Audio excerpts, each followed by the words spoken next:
Assalamualaikum warahmatullahi wabarakatuh.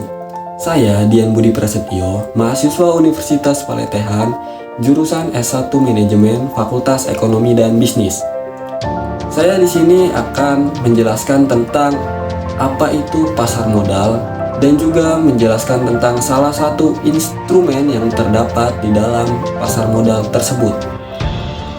Pasar modal atau capital market adalah instrumen keuangan jangka panjang atau jangka tertentu yang ada di dalam capital market tersebut. Contohnya berupa surat berharga obligasi, reksadana, saham, dan juga instrumen keuangan jangka panjang lainnya. Itu adalah pasar modal atau capital market. Perlu kalian ketahui, harta karun yang paling banyak sekali berlimpah adanya di pasar modal, bukan di dasar laut. Kenapa bisa begitu? Karena di pasar modal tersebut ada salah satu instrumen investasi jangka panjang yang bisa menghasilkan profit, yaitu saham. Saham adalah surat tanda bukti kepemilikan dari suatu perusahaan. Contoh, si Budi membeli saham perusahaan Bank BRI dengan kepemilikan persentase yang sangat rendah. Maka si Budi sudah bisa dikatakan sebagai pemilik perusahaan Bank BRI tersebut, meskipun persentase yang dia miliki sangatlah rendah. Itu adalah saham. Nah, di dalam saham juga terdapat yang namanya IHSG atau Indeks Harga Saham Gabungan. Jika kita ingin melihat salah satu atau jika kita ingin melihat sebuah harga saham naik atau turun, bisa kita lihat dari IHSG-nya tersebut. Ketika IHSG sedang menguat, maka harga saham sudah dipastikan menguat atau naik. Ketika si IHSG tersebut sedang downtrend atau turun, maka harga saham seluruhnya yang ada di Indonesia itu akan mengalami penurunan. Itu adalah saham. Perlu kalian ketahui, investasi yang paling menjanjikan itu adalah investasi leher ke atas atau investasi jangka panjang. Nah, di dalam investasi jangka panjang tersebut, mungkin kalian atau kita semua bisa saja mendapatkan yang namanya profit atau keuntungan. Tetapi, jika kita tidak berhati-hati dalam memilih investasi jangka panjang atau memilih perusahaan yang ada di dalam saham tersebut, mungkin kita bisa saja akan mengalami yang namanya resiko kerugian. Itu adalah investasi saham jangka panjang. Jujur, saya tidak pernah menabung di rekening bank. Rekening bank itu saya gunakan hanya untuk transfer uang saja atau mengambil uang saja. Tetapi untuk saat ini saya sedang menabung di rekening saham atau di investasi jangka panjang. Kenapa begitu? Karena saya tidak ingin uang saya itu tergerus yang namanya inflasi. Inflasi di Indonesia itu sangatlah tinggi. Hampir setiap tahun nilai mata uang rupiah itu terus melemah. Itu disebabkan karena yang namanya inflasi tersebut. Di dalam saham juga terdapat yang namanya RUPS atau Rapat Umum Pemegang Saham. Ketika si investor membeli sebuah saham, maka si investor tersebut berhak mengklaim yang namanya RUPS tersebut. Contoh, Ilham membeli perusahaan Bank Mandiri dengan kepemilikan satu lot saja. Dalam satu lot tersebut, Ilham berhak mengklaim yang namanya RUPS tersebut karena si Ilham sudah bisa dikatakan sebagai investor dan Ilham berhak untuk mengikuti yang namanya RUPS atau Rapat Umum Pemegang Saham tersebut, supaya Ilham bisa mengetahui kinerja keuangan dari perusahaan Bank Mandiri tersebut. Itu adalah instrumen saham, yaitu RUPS. Jika kita berbicara soal keuntungan atau profit, di dalam investasi jangka panjang, terutama investasi saham, kita mungkin bisa saja mendapatkan profit berupa dividen dan juga capital gain.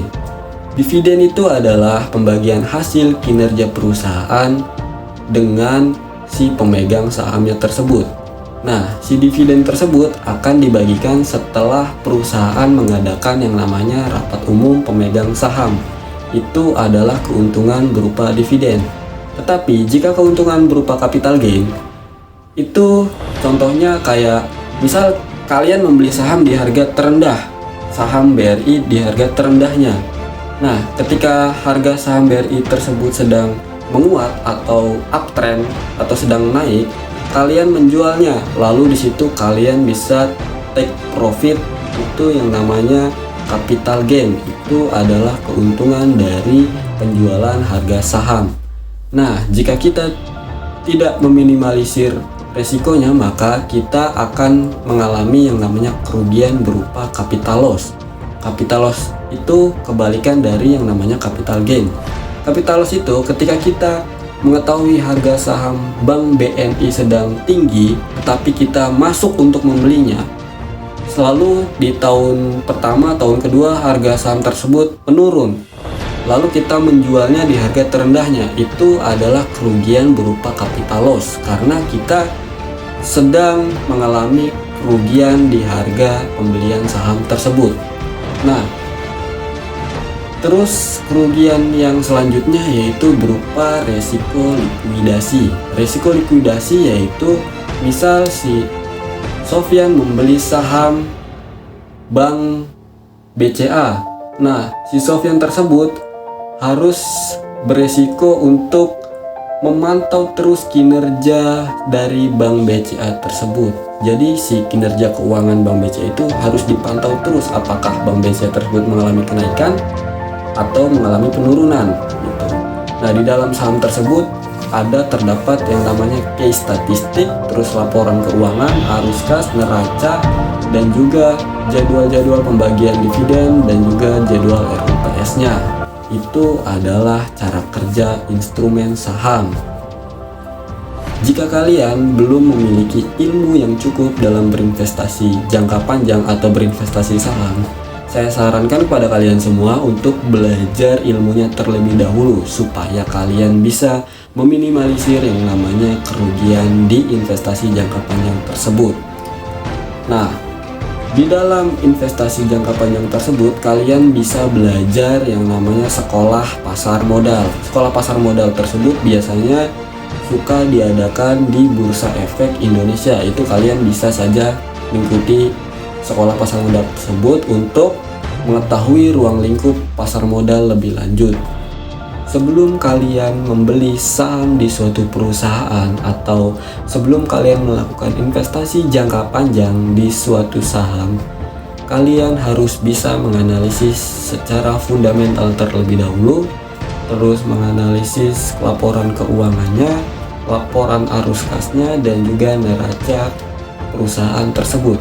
Dan satu lagi, biasanya para investor melakukan yang namanya meriset sebuah berita tentang perusahaan tersebut. Apakah perusahaan ini setiap tahun semakin maju atau semakin menurun kinerjanya. Itu kebiasaan seorang investor sebelum membeli saham. Jika dilihat dari sektor pertambangan, contoh kita ambil saham Adaro.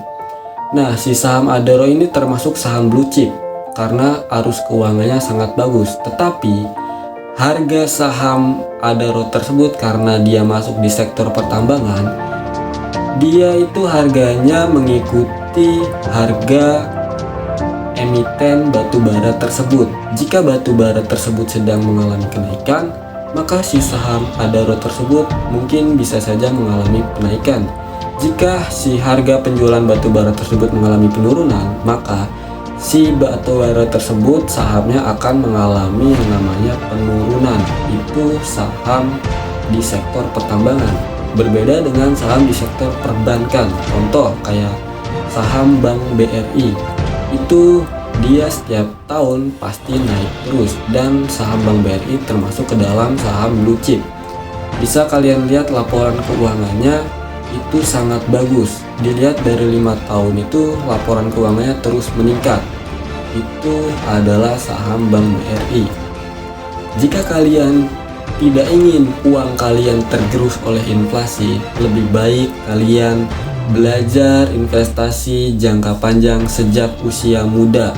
Karena itu mungkin bisa saja ketika kalian sudah tua nanti kalian bisa memiliki yang namanya profit dari investasi jangka panjang yang kalian lakukan sejak usia muda tersebut. Oke, setelah penjelasan tadi di awal, di sini saya akan memberikan contoh kepada kalian semua bagaimana sih caranya membeli dan juga menjual saham. Di sini saya menggunakan akun kecil ya. Akun yang paling kecil di sini kalian bisa lihat portofolio saya. Ini saat ini lagi minus di 17.500 karena biasanya kinerja bank perbankan itu kayak gini, setiap hari Jumat, Sabtu, Minggu itu mereka mengalami penurunan atau koreksi. Setelah hari Senin, Selasa, Rabu dan seterusnya itu saya yakin mereka pasti akan mengalami yang namanya kenaikan. Oke, di sini saya akan memberi contoh cara membeli saham tersebut. Ini kan di hari Minggu ya. Biasanya kalau di hari Sabtu Minggu itu pasar modal itu tutup. Jadi di sini saya akan memberikan contohnya saja. Nah, biasanya di sini ada yang namanya limit cash. Tipe order itu ada yang namanya limit cash dan juga market order. Terus ada yang namanya auto order. Kalau misalkan market order itu kalian bisa membeli sesuai dengan jumlah yang kalian inginkan. Itu langsung ditembak lotnya aja. Misalkan kalian ingin membeli 100 lot, itu kalian bisa langsung tahu harga dari 100 lot tersebut. Nah, jika kalian ingin membeli limit order itu khusus buat kalian yang istilahnya memiliki budget rendah atau budget di bawah dari